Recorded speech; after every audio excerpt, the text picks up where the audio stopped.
Ça parle vélo, ça parle cyclisme, le coup tordu, content de vous retrouver pour un 391e épisode du coup tordu. Ici on parle vélo, ici on parle cyclisme, le coup tordu c'est le podcast des passionnés pour les passionnés. Dans le coup tordu il y a des interviews, il y a des previews et on se retrouve pour le 391e épisode du coup tordu. On va parler du parcours du Tour de France qui a été révélé ce jeudi 23 octobre 2025. Je vous rappelle que le coup tordu est disponible sur l'intégralité des plateformes de podcast, également sur la chaîne YouTube du coup tordu. Il n'y a pas nos tronches, mais vous avez l'audio de l'émission, donc vous pouvez aussi vous abonner à la chaîne YouTube du coup tordu et puis appuyer sur les petites cloches pour être sûr de ne rien rater. Et donc pour l'analyse du parcours, voilà, analyse à chaud du parcours de ce Tour de France 2026, donc qu'on a pu découvrir il y a quelques heures. Monsieur Latib est dans le coup tordu. Comment tu vas, mon Thibaut? Écoute, ça va très bien. Fatigué parce que je me suis levé tôt, mais j'ai profité d'une belle cérémonie avec des étoiles, encore une fois plein les yeux, mais peut-être un peu plus de sang dans la bouche cette fois. D'accord, bah tu vas tout nous expliquer parce qu'on va le dire. Toi, Thibaut, t'étais accrédité pour c'est par rapport à Vélo Futé? Ouais, c'est ça exactement. J'étais en compagnie de Titouan et de JB. Eh ben, tu vas nous raconter un petit peu ta journée. Donc, tu étais porte-maillot pour la découverte de ce Tour de France. Déjà, au niveau un petit peu de l'ambiance, c'est vrai qu'un petit peu la conversation qui alimente un petit peu les suiveurs ces dernières heures, ces derniers jours, un petit peu, c'est cette fameuse 23e équipe avec la disparition d'Arkea et la fusion Lotto Inter. Groenewegen était présent, il y avait des coureurs, Lucas Kubis également, je crois qu'il était présent également à la grande présentation du Tour. Est-ce que clairement on sent que la TDT, enfin les Rockets roses, je crois qu'ils vont s'appeler comme ça en 2026, est-ce que pour toi on sent qu'ils vont avoir l'accréditation? Je t'aurais dit ça parce qu'il y a quand même pas mal de faisceaux d'indices, des gros. En plus on a des grosses signatures, Dylan Groenewegen, on a vu l'annonce en grande pompe aussi de Wout Poels, mais au final, est-ce que j'ai le droit de le dire ou pas? Je sais pas, mais je sais pas. J'ai discuté, j'ai eu l'occasion de discuter avec personne dont je dirais le nom. D'accord. On la connaît. Avec Christian Prudhomme. Non. Mais je sais pas. C'est pas forcément acté dans l'absolu. Malgré leur présence à la cérémonie et puis même dans le discours de Bastien, tu vois, on espère cette invitation, mais elle n'est pas encore donnée. Oui, ça, ouais, c'est vraiment, ça joue dans la tête de Christian Prudhomme, et on a déjà vu des équipes qui voulaient avoir une wildcard pour ce Tour de France venir à la cérémonie de présentation du Tour sans obtenir la wildcard derrière. Donc ça veut pas forcément dire grand chose. On va faire un big up également à Michael Amand, ma petite entreprise également qui était l'équipe qui était présente. On avait reçu Michael Amand, nouvelle équipe Pro Team féminine, donc ils étaient présents du côté de la porte-maillot pour la présentation de ce Tour de France 2026. Juste très rapidement, Thibaut, je vais quand même annoncer un petit peu la suite du programme parce qu'on arrive dans la fameuse période des interviews, donc il y aura pas de podcast la semaine prochaine, mais dès la semaine suivante, on se retrouvera. Donc on vous a déjà annoncé Luca De Rossi de la China Glory qui viendra dans le coup tordu. Vous retrouverez également Pierre Barbier et Andrea Misfud, deux coureurs qu'on suit depuis le début de la création du podcast. Luca De Rossi, donc de la China Glory, Francesco, manager de Side Limit, Corentin Denoli également, qui est joueur de tennis 320e mondial, mais qui est aussi un immense fan de vélo. Et puis Thibaut, on peut annoncer un nouveau nom? Jordan Jegat, 10e du Tour de France 2025 qui reviendra faire un tour également dans le podcast.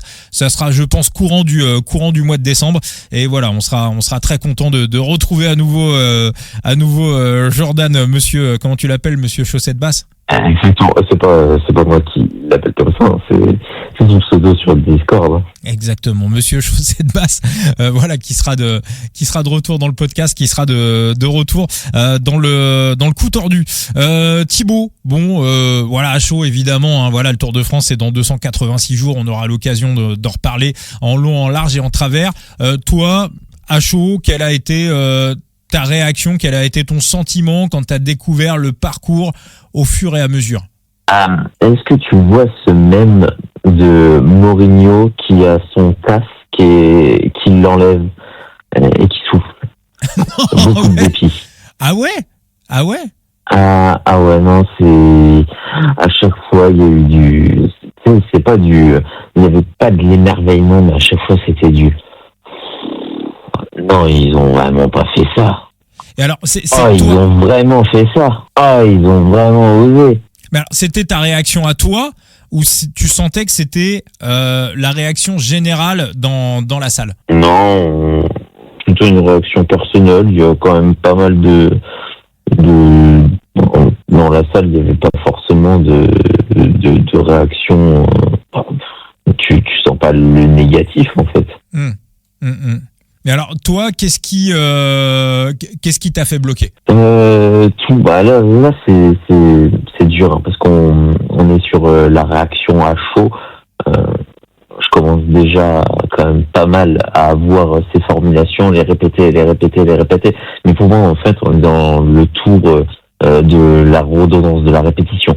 Le tour du déjà vu et du déjà trop vu, en fait. Tu commences avec une étape de Barcelone qui finit à Montjuic. Le lendemain, qu'est-ce que tu fais? Tu vas de Tarascon et tu vas à Barcelone et tu finis quoi? Par un circuit à Montjuic. C'est du vu et du revu de Montjuic. On a quoi à la fin pour clôturer? On fait le grand écart, tu vois, mais on finit par une étape 19 qui finit où? À l'Alpe d'Huez. Le lendemain, on te fait quoi? On te fait une très belle étape, sûrement l'une des plus belles, celle qui m'a honnêtement fait lever de ma chaise, parce que là, on était sur une très belle étape qui finit. On a fini à l'Alpe d'Huez la veille, on retourne en vie. Ouais, puis, alors après, les deux étapes de l'Alpe d'Huez, elles ont quand même rien à voir l'une avec l'autre. Elles ont rien à voir, mais est-ce que tu pouvais pas te contenter d'un seul passage et le dernier, à savoir la 20e étape? Je pense, honnêtement. Christian Prudhomme s'est expliqué un petit peu là-dessus. Alors ça fait des années qu'ils veulent passer par le col de Sarenne pour aller à l'Alpe d'Huez, mais il se disait à juste titre, ils se disent, si on fait Sarenne, si tu passes par Sarenne, tu peux pas prendre les 21 virages, c'est pas possible. Donc en fait, finalement, tout le monde aurait dit, c'est dommage, vous passez par Sarenne, mais vous faites pas l'Alpe d'Huez. Donc la seule solution, c'est de faire 2 fois l'Alpe d'Huez. Je me fais l'avocat de Christian Prudhomme, qui pourtant, ses équipes n'ont pas donné d'accréditation. Ouais, mais non. Non, moi, ce que je trouve dommage, après, dans l'idée, c'est que je crois que du côté de l'Alpe d'Huez, on en a déjà parlé dans le podcast, Thibaut, il me semble qu'il y a un petit chemin, à un moment donné, tu vois, qui part un peu en gravel, où on peut monter quasiment jusqu'à 3000 mètres d'altitude. Moi, j'attends toujours mon 3000 sur un grand tour. Je rêve d'un 3000 un jour sur un grand tour. Qui le fera? Le Giro, la Vuelta, le Tour de France? Je pense que c'est la Vuelta qui pourra le faire un jour avant les autres grands tours. Dans la Sierra Nevada, il y a un spot qui peut monter à 3450 mètres d'altitude. Moi, je rêve toujours de ce fameux 3000. Voilà, c'est mon rêve, mon rêve de gosse. Mais ouais, je pense qu'il y avait peut-être un petit, on a déjà vu ça sur le Giro. Voilà, on prolonge un petit peu l'asphalte et on se fait 2-3 kilomètres de gravel en plus.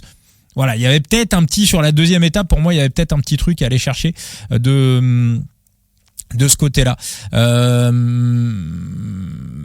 Sportivement, vraiment, il n'y a pas quelque chose qui t'a plu, un truc que t'attends un petit peu plus que d'autres, où tu t'es dit, ouais, là, quand même, c'est un peu sympa? Vraiment, c'est cette dernière étape. Pour le reste, quand même, le Markenstein avec le col du Hague, c'est inédit, ça, c'est bien. Le col du Hague, ok, mais est-ce qu'on avait besoin de retourner au Markenstein là maintenant dans l'absolu, tu vois? J'ai l'impression que c'est une répétition où ça a plu il y a quelques années. En plus, il y avait eu ce fameux virage Pinot, donc du coup on va rechercher cette petite essence. Je suis pas sûr que ce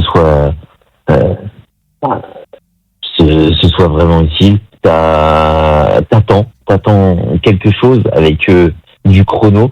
T'es servi d'une façon assez pitoyable en la matière. Bon, on a quand même réussi, on cherche quand même à attirer les grands noms, notamment Remco Evenepoel, puisqu'on a placé le chrono le jour d'une fête nationale belge.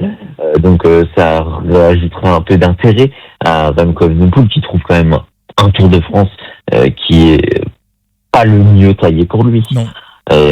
Où on aurait espéré peut-être un peu plus de chrono plat. Donc bon, allez, pour compenser, on lui fout le jour de sa fête nationale, histoire de potentiellement la tirer un peu. Et puis il y a cette dernière étape. Honnêtement, je suis très content de Montmartre. Oui. C'est une formidable réussite. C'est une formidable image. T'as presque ton siège là-bas. Immédiatement. Oui, mais on a besoin d'y retourner maintenant. T'étais bien l'année dernière, t'étais bien l'année d'avant. Christian Prudhomme, il a voulu, voilà, Thibaut, il est bien, il est heureux, il passe une belle journée. On va lui remettre. Non, ça me fait bouffer.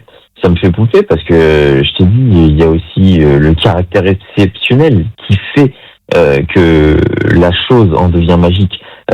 Si l'exception devient le principe, on perd de sa saveur. Donc, il faut aller chercher le Mont Valérien, quoi. Et puis moi, ce qui m'a fait vraiment pousser aussi, c'est les sprinters. Oui, les pauvres. Un sprint à partir du mercredi, aucune chance d'avoir le maillot jaune dès le début, dès l'entame du premier week-end. Qu'est-ce que c'est relou. Alors effectivement, et puis d'ailleurs, ça, je pense que ça sera un des sujets également du podcast pendant l'hiver. J'ai l'impression que petit à petit, l'Asie va devenir la nouvelle place forte des sprinters. En tout cas, je pense que petit à petit, on va se diriger vers ça. On a vu quelques gars, notamment Matteo Malucelli, qui cartonne d'ailleurs cette année avec Astana. Ils l'ont re-signé pour 2 ans. On reparlera de tout ça. C'est un autre sujet. Effectivement, pour les sprinters, c'est un peu dur. Est-ce que au niveau des grands noms intrinsèquement, bon, pour Tadej, de toute façon, tout lui va. Du Jonas Vingegaard en forme, d'ailleurs Meersmann avait pas l'air mécontent du parcours du Tour de France. Est-ce que si on se retrouve avec, on va dire, un Giro avec peut-être 2 contre-la-montre assez plats et des possibilités pour les sprinteurs véritablement de briller un petit peu plus que sur le Tour de France, est-ce qu'on peut pas se retrouver avec un Giro avec les gros noms du sprint plus Remco Evenepoel? Je sais pas dans l'absolu, en sachant que bon, Remco Evenepoel, ça reste un homme de défi, ça reste un homme qui a envie, surtout envie de briller sur le Tour de France, d'essayer de l'avoir. Honnêtement, je sais pas. Je sais pas la mentalité de Remco Evenepoel, aussi son changement du côté de la Red Bull, parce que de toute façon, dans tous les cas, honnêtement. Il y a ce que veut le coureur, il y a ce que veut le sponsor, et il y a ce que le Tour amène. Et le Tour est parfois bien plus grand que certaines ambitions personnelles. Parce que il y a certains coureurs, notamment Tadej Pogacar, il va s'aligner sur le Tour de France pour en avoir un 5e. Est-ce que, dans l'absolu, si tu lui donnais vraiment les cartes en main et le choix absolu de le faire ou non, est-ce qu'il choisirait? Pas forcément. On sait que souvent les grands coureurs, après 4 victoires dans le Tour, ils ont eu besoin d'une petite pause. Chris Froome d'ailleurs, et puis il a jamais gagné le 5e. Eddy Merckx à un moment donné s'est retiré après 4 victoires pour aller faire un petit peu, pour aller respirer un peu. Et c'est vrai que Tadej, on le remet tout de suite évidemment taquet sur le Tour de France. Thibaut, une petite question encore. 2 petites questions. La première, est-ce que t'as pas l'impression qu'on a, j'ai envie de dire, moi il me plaît ce Tour de France, j'aime bien, de toute façon je suis bon public, vous savez, moi on me met 7 étapes de plat au fin fond de l'Asie, je suis content, j'ai pas de problème avec ça.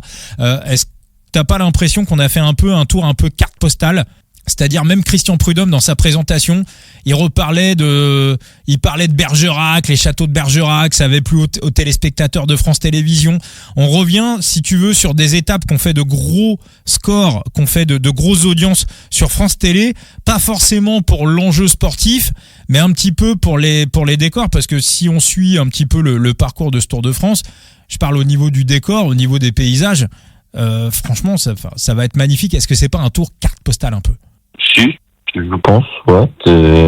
On a aussi, c'est la 6e étape, non? Ouais, qui est magnifique. Donc, on a des... Bergerac, Périgueux, le Massif Central, Ussel, Aurillac, le Lorient, le Lorient, on a déjà vu aussi.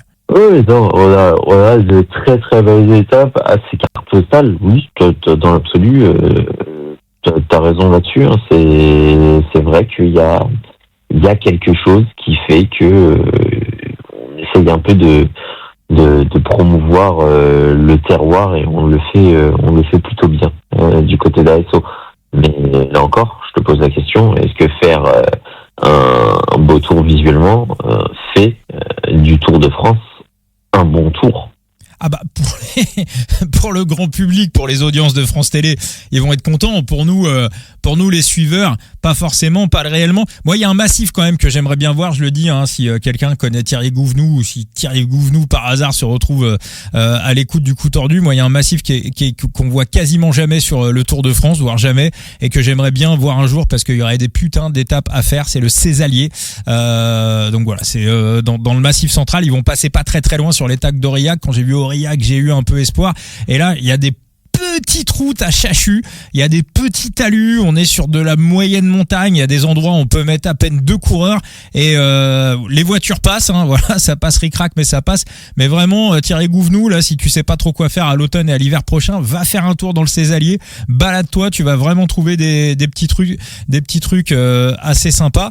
Et Thibaut, ouais, la deuxième question, sportivement, pour moi, voilà, si j'ai un défaut à mettre sur ce Tour de France, ça manque un peu de col de haute altitude. Moi, j'aime bien les cols longs, j'aimerais bien un tour, voilà, typiquement pour Sud-Américain, pour le comeback de Miguel Angel Lopez qui a peut-être bientôt terminé sa suspension, je sais pas, c'est une vanne, hein, évidemment, je déconne, mais voilà, j'aime bien les cols longs, j'aime bien la haute altitude. Là, c'est vrai que à part la dernière étape, on n'a pas grand-chose, on a le Tour Malais qui arrive assez tôt.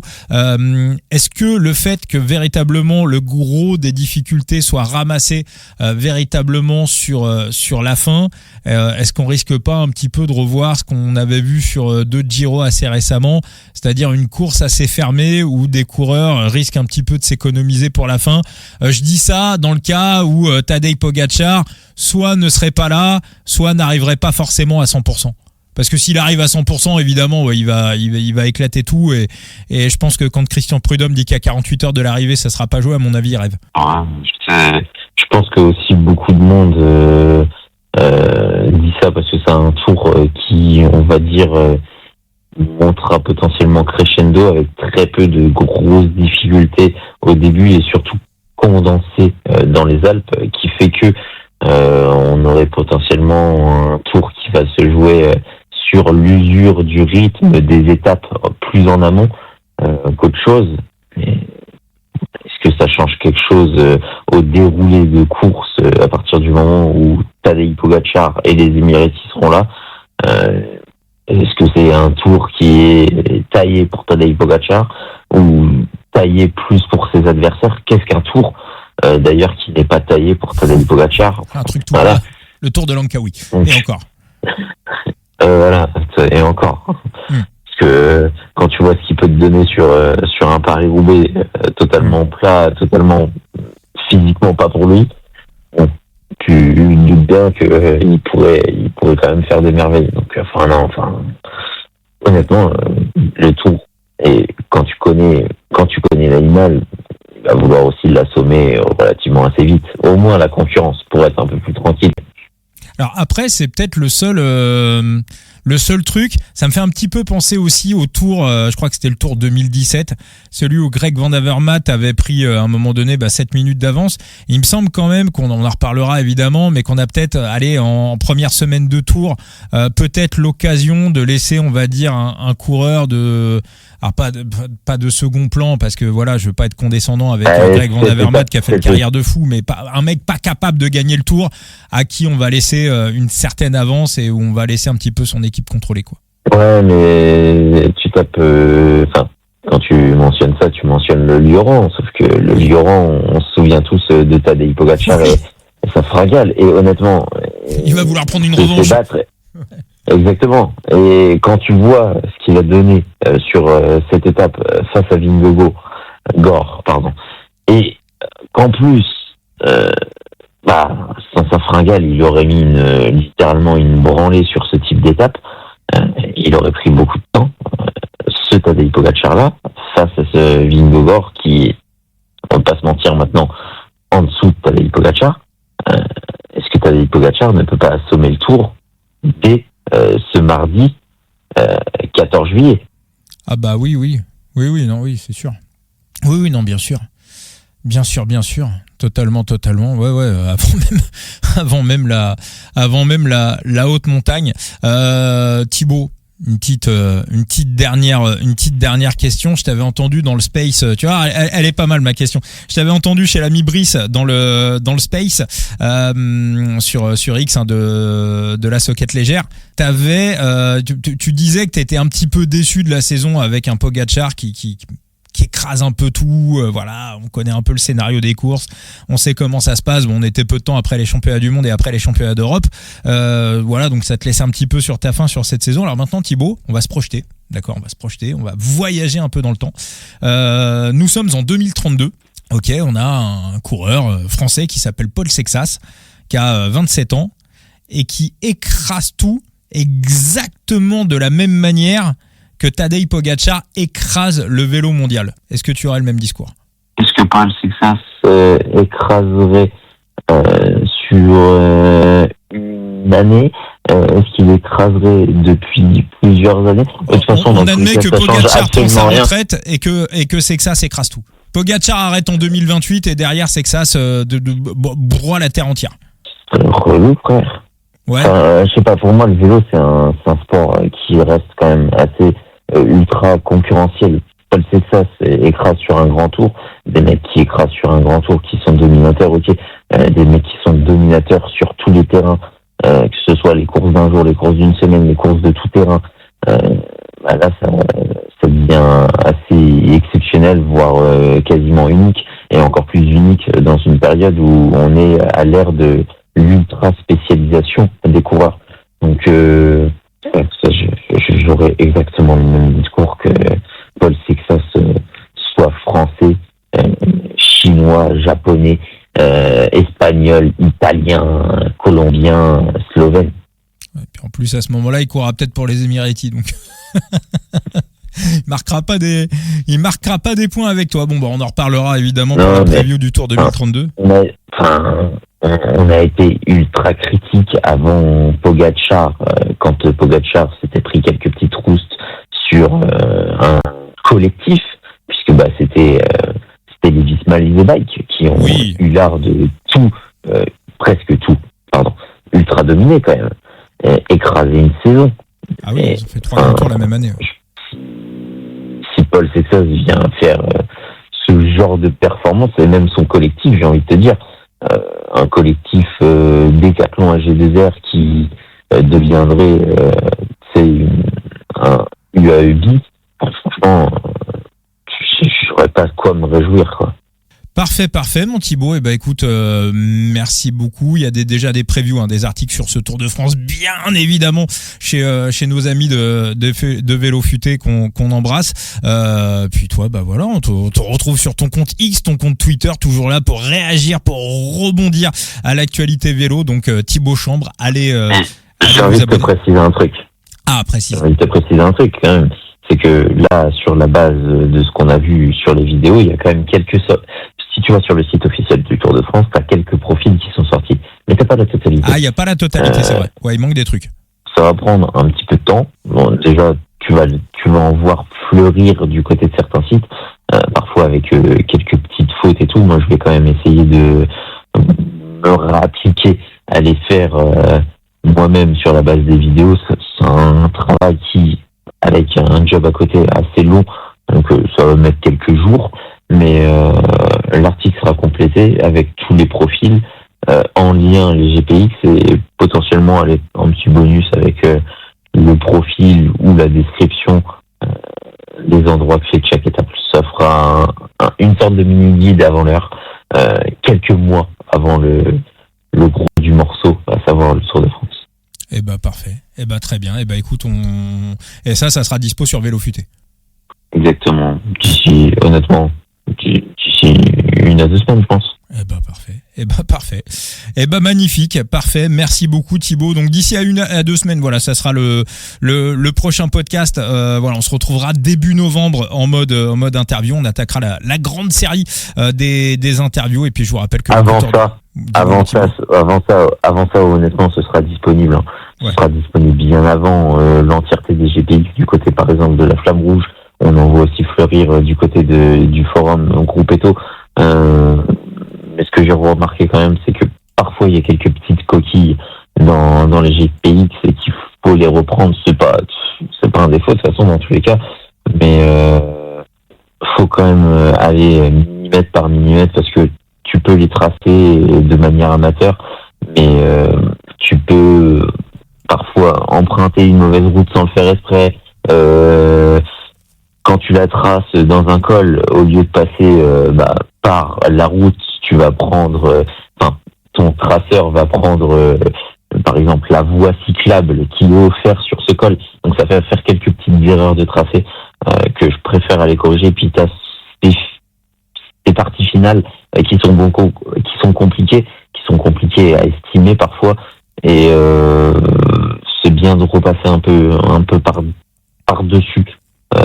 Parce que il y a quelques approximations et dans tous les cas elles seront forcément à corriger parce que d'ici là en fait ASO va faire quelques petits réglages. Bon, très bien. Puis il y aura un sujet d'actualité aussi au moment du tour, sur la fin du tour. Tadej Pogačar battra-t-il le com de Marco Pantani qui paraît visiblement complètement imbattable, le fameux record de l'Alpe d'Huez. Mais bon voilà, ça sera des sujets qui seront débattus en temps voulu. Mais vous le savez, hein, le coup tordu devance tout et on est voilà, on anticipe un petit peu tout. Et toi Thibaut, tu anticipes les parcours des tracés qu'on n'a pas encore. Donc on suivra tout ça. Donc Thibaut Chambre, le compte Twitter de Thibaut, le compte X et puis sur le site Vélo Futé et le coup tordu présent sur tous les réseaux sociaux, Facebook, Twitter, sur X, sur TikTok également. N'hésitez pas à vous abonner, sur YouTube également. Et Thibaut, on se retrouve très très vite pour la série des interviews. Ciao mon Thibaut. Ouais, ciao. Ciao à tous.